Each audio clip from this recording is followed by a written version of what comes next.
بسم الله الرحمن الرحيم. إن الحمد لله نحمده ونستعينه ونستغفره ونعوذ بالله من شرور أنفسنا وسيئات أعمالنا. من يهده الله فلا مضل له ومن يضلل فلا هادي له، وأشهد أن لا إله إلا الله وحده لا شريك له، وأشهد أن محمدا عبده ورسوله. يا أيها الذين آمنوا اتقوا الله حق تقاته ولا تموتن إلا وأنتم مسلمون. يا أيها الناس اتقوا ربكم الذي خلقكم من نفس واحدة وخلق منها زوجها وبث منهما رجالا كثيرا ونساء.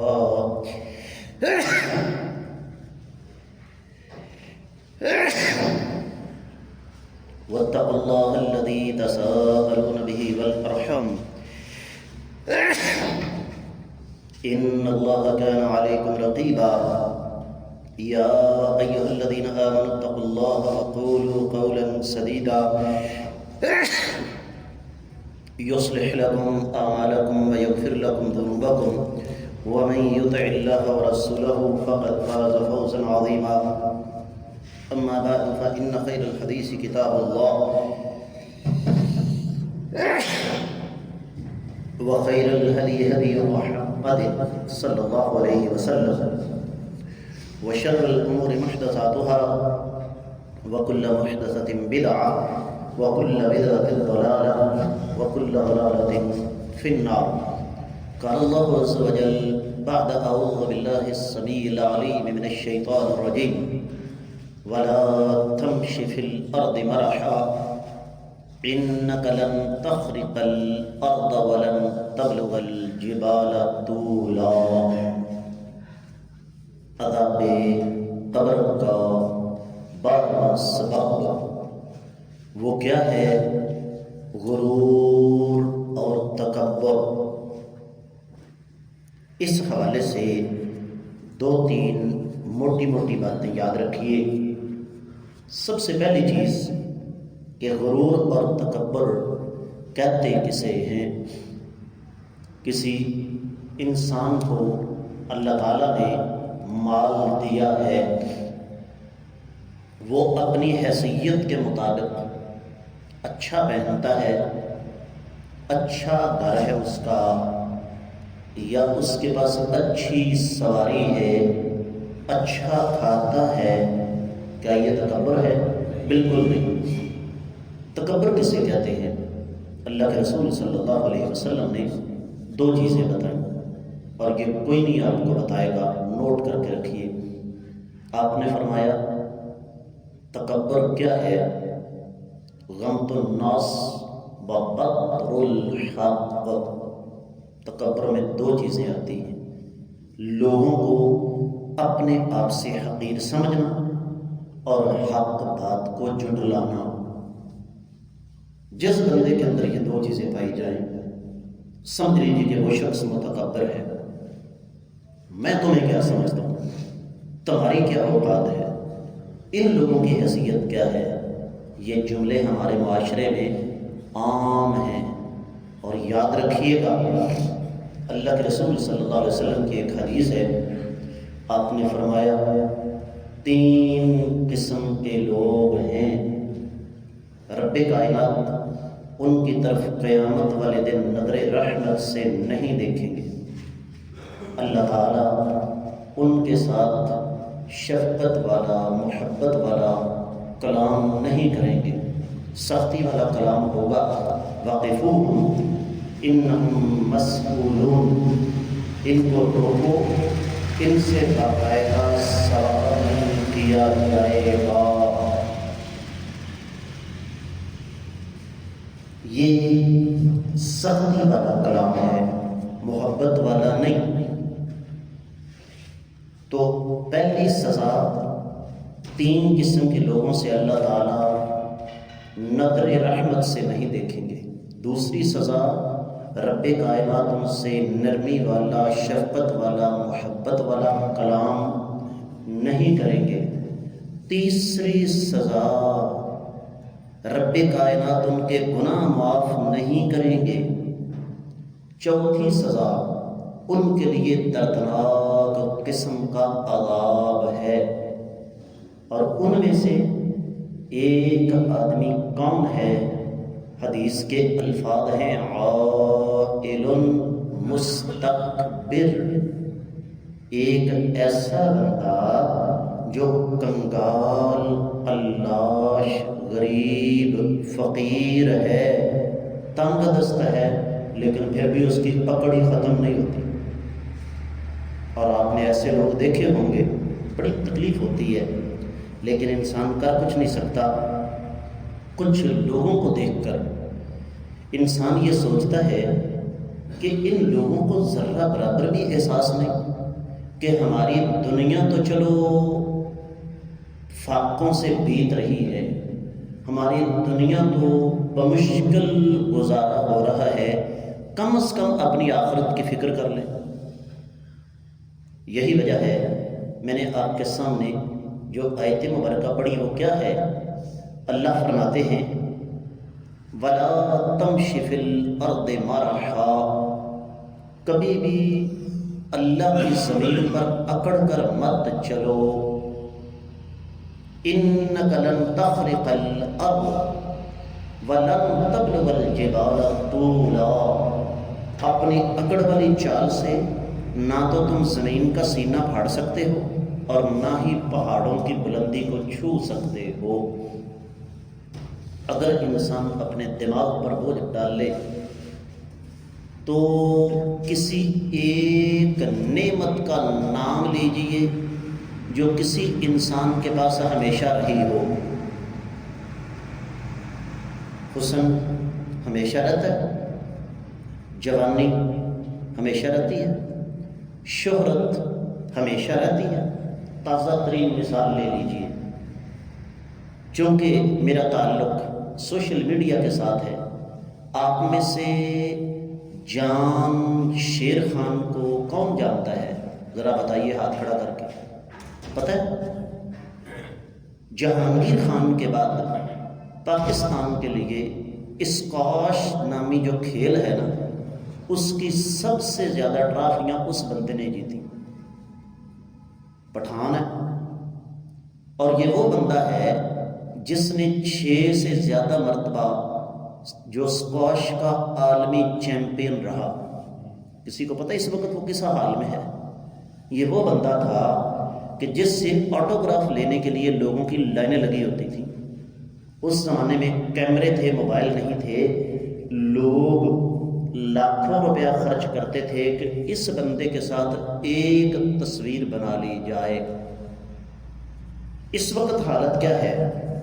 جوانی ڈال گئی، وہ شہرت کا سلسلہ ختم ہو گیا، ایک مسجد کے اندر بیٹھا ہوا ہے، یقین جانیے باقاعدہ سوشل میڈیا پر اس کی مووی موجود ہے، ہاتھ اٹھائے ہوئے گھنٹوں کے حساب سے یوں بیٹھا رہتا ہے، کوئی اس کی طرف دیکھنا گوارا نہیں کرتا۔ کیا میں نے، آپ نے، ہم سب نے لاکھوں میں نہیں کروڑوں میں کھیلنے والوں کو ٹکوں کے محتاج بنتے ہوئے دیکھا ہے یا نہیں دیکھا؟ پھر انسان کو اولاد کا تکبر ہے۔ کیا ہماری آنکھوں نے اولاد کے ہاتھوں بڑھاپے میں جا کے والدین کو ذلیل ہوتے ہوئے دیکھا ہے یا نہیں؟ کسی فن کا تکبر ہے؟ میں اس سے پہلے آپ کی خدمت میں عرض کر چکا ہوں، آج پھر وہ بات دہراتا ہوں کہ پاکستان کا نامی گرامی خطاط صرف اس وجہ سے کہ مجھے 4 پیسے زیادہ مل جائیں سعودی عرب چلا گیا۔ رب کائنات کو اس کا تکبر توڑنا منظور تھا۔ مکہ سے مدینہ کے درمیان سفر کر رہا تھا، گاڑی کا ایکسیڈنٹ ہوا، چھلانگ مار کے گاڑی سے باہر گرا، صحرا کی نرم ریت پر سر کے بل، پورے جسم پر خراش تک نہیں آئی، لیکن اللہ نے جو خانہ تھا دماغ کے اندر لکھائی والا، خطاطی والا، وہ بند کر دیا۔ یادداشت بالکل ٹھیک ہے، اس کو پتہ ہے میرا نام کیا ہے، میں کہاں ہوں، کون ہوں، میرے عزیز و اقارب کون ہیں، ہر چیز کا اس کو پتہ ہے، لیکن قلم پکڑ کر لکھ نہیں سکتا، خطاطی نہیں کر سکتا، رب کائنات نے اس کو نمونہ بنانا تھا، تو تکبر کس بات کا؟ اور حدیث مبارکہ سن لیجیے، شاید یہ حدیث آج تک آپ کو کسی نے نہ سنائی ہو۔ نبی رحمت صلی اللہ علیہ وسلم نے ارشاد فرمایا، اللہ تعالیٰ ارشاد فرماتے ہیں، الکبر ردائی، تکبر میری چادر ہے۔ اس کا مطلب کیا ہوا؟ جس نے تکبر کیا اس نے اللہ کی چادر پر ہاتھ ڈالا ہے۔ تو اس لیے عذاب قبر کا 12واں سبب کیا ہے؟ تکبر۔ اور میں نے اس کی 2 نشانیاں حدیث کی روشنی میں آپ کو بتائیں۔ پہلی نشانی دوسروں کو اپنے آپ سے حقیر سمجھنا، اور دوسری نشانی حق بات کو جھٹلانا۔ ایک ہے، ایک آدمی جہالت کی بنا پر دین سے دور ہے، شاید قیامت کے روز اللہ تعالیٰ اسے معاف فرما دے۔ لیکن جس آدمی کے سامنے آپ قرآن کی آیات پڑھیں، نبی کریم صلی اللہ علیہ وسلم کی احادیث پڑھیں، اور آگے سے کیا کہے؟ لے جاؤ اپنی آیتوں کو، لے جاؤ اپنی حدیثوں کو، بڑی آیتیں میں نے سنی ہیں، بڑی حدیثیں ہم نے پڑھی ہیں، یقین جانیے ہمیں اس قسم کی باتیں سننے کو ملتی ہیں۔ اور بڑے مولوی دیکھے ہیں، لوگوں کو آیتیں پڑھ پڑھ کر سناتے ہیں، اپنے پلے ہوتے ہی ککھ نہیں۔ کیا مطلب ہے؟ یہ تکبر ہے، یہ حق بات کو جھٹلانا ہے۔ اور یہ بھی تکبر کی علامت ہے کہ کسی آدمی کے سامنے آپ حدیث پڑھیں، وہ کہے جی حدیث تو صحیح ہے، لیکن جب حدیث آ جائے، آیت آ جائے، تو پھر لیکن والا کوئی معاملہ۔ سورۃ الاحزاب ہے، اللہ فرماتے ہیں، وما كان لمؤمن ولا مؤمنة اذا قضى الله ورسوله امرا ان يكون لهم الخيرة من امرهم۔ کسی مومن مرد یا کسی مومن عورت کے لیے یہ جائز نہیں ہے کہ جب اللہ اور اللہ کے رسول صلی اللہ علیہ وسلم کا فرمان آ جائے تو پھر آگے سے کہیں جی سوچتے ہیں، دیکھتے ہیں، ممکن ہے، ہو سکتا ہے۔ اس حوالے سے صرف 2 حدیثیں میں بھی آپ کو سنانے لگا ہوں۔ صحیح بخاری مسلم کی حدیث ہے، نبی کریم صلی اللہ علیہ وسلم نے ارشاد فرمایا، بینما رجل یتبختر بمشی فی بردیہ قد اعجبته نفسه۔ جس طرح ہم لوگ کاٹن کا سوٹ مایاں لگا کے استری کر کے بڑے چوڑے ہو کے پھرتے ہیں نا، پتہ چلتا ہے بندہ بڑا پکڑ کر چلتا ہے، بڑا اکڑ خان۔ بقول میرے ابا جی کے، جن کو ڈائلاگ ان کا یاد ہے، تیری گردن میں سٹین لیس سٹیل کا سریا ہے۔ تو ایسے ہی وہ آدمی 2 چادروں میں بڑا اکڑ کر چل رہا تھا، اور اس کے دل و دماغ میں ایک بات تھی کہ آج میرے جیسا کون ہے؟ فَخَسَفَ اللَّهُ بِهِ الْأَرْضِ، رب کائنات نے اس کو سزا یہ دی کہ اللہ نے اس کو زمین میں دنسا دیا۔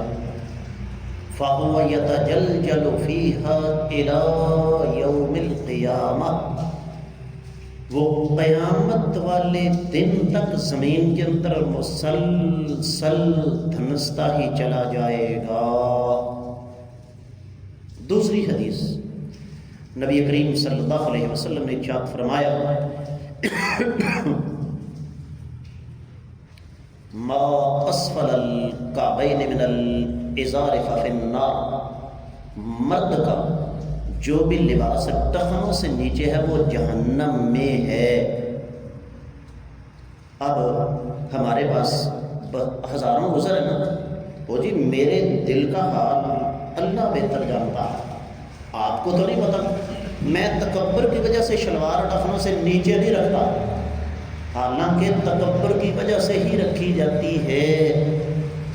اگر تکبر کی وجہ سے شلوار ٹخنوں سے نیچے نے تو اٹھاتے کیوں نہیں بھائی؟ آج ہی جا کر سب نے عید کے موقع پر نئے سوٹ پہننے ہیں ماں سوائے میرے، اس لیے کہ مولوی تو مسکین مخلوق ہے، اور مولوی صاحب پچھلے سال کا تو آ کے ڈرائی کلین کرا کے پا لے خیر صلاح۔ تو ابھی آپ لوگوں نے جا کر درزی کو سائز دینا ہے، اپنی شلوار کا سائز 2 انچ کم کروا دو۔ بات اختتام کی طرف جا رہی ہے، توجہ کیجیے گا۔ سیدنا عمر رضی اللہ تعالیٰ عنہ خنجر لگے، طبیب نے دوائی پلائی، دوائی زخم رستے باہر نکل آئی، طبیب رو پڑا، کہا کیا ہوا؟ کہا امیر المومنین وصیت فرما دیجئے، آپ بچ نہیں سکتے۔ غیر لمبی داستان ہے۔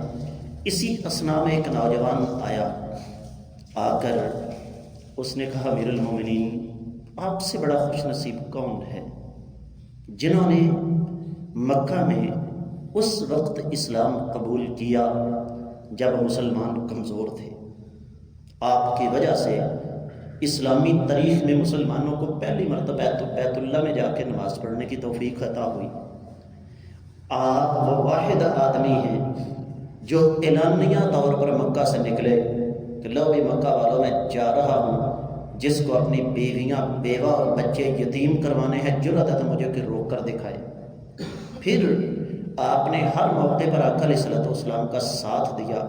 آپ کا دور اسلامی تاریخ نہیں بلکہ انسانی تاریخ کا بہترین دور تھا۔ آپ نے اپنے دور میں امت مسلمہ کو کہیں کا کہیں پہنچا دیا۔ تو اس نے کہا جی مجھے امید نہیں بلکہ یقین ہے کہ آپ جنتی ہیں۔ یہ بات کہہ کے وہ نوجوان جانے لگا۔ سیدنا عمر رضی اللہ تعالیٰ عنہ نے اشارہ کیا، خنجر لگے ہوئے، طبیب نے کہہ دیا آپ بچ نہیں سکیں گے۔ تربیت کسے کہتے ہیں؟ اس کو بلایا گیا، قریب آیا، اس نے کہا میرے بھائی، سیدنا عمر رضی اللہ تعالیٰ نے فرمایا میرے بھائی جو کچھ تو نے میرے بارے میں کہا اللہ کرے کہ ایسا ہی ہو، لیکن اپنا لباس دیکھ لو وہ ٹخنوں سے نیچے جا رہا ہے۔